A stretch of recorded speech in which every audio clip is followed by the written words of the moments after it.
بسم اللہ الرحمن الرحیم۔ آج کل 40 سال کے بعد اکثر لوگوں کو نظر کی کمزوری کی شکایت رہتی ہے، اور ہماری نظر ہر سال کمزور سے کمزور تر ہوتی جا رہی ہے۔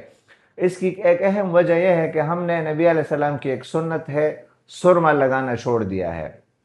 پہلے زمانے میں لوگ سرما باقاعدگی سے استعمال کرتے تھے۔ آج کل اسکرین ٹائم بہت زیادہ ہو گیا ہے، اور سرمے کا استعمال ہم نے ترک کیا ہوا ہے، جس کی وجہ سے اکثر لوگوں کو نظر کی کمزوری کی شکایت رہتی ہے۔ ایک خاص قسم کا سرما ہے جس کو اسمد کہتے ہیں۔ اسمد ایک کالا پتھر ہے جس سے یہ بنتا ہے۔ اس کے استعمال کے بارے میں نبی علیہ السلام کی حدیث کا مفہوم ہے کہ یہ نظر کو تیز کرتا ہے اور پلکوں کو مضبوط کرتا ہے، یعنی اس سے پلکیں جو آئی لیشز ہیں اس کی گروتھ ہوتی ہے اور پلکیں خوبصورت ہوتی ہیں۔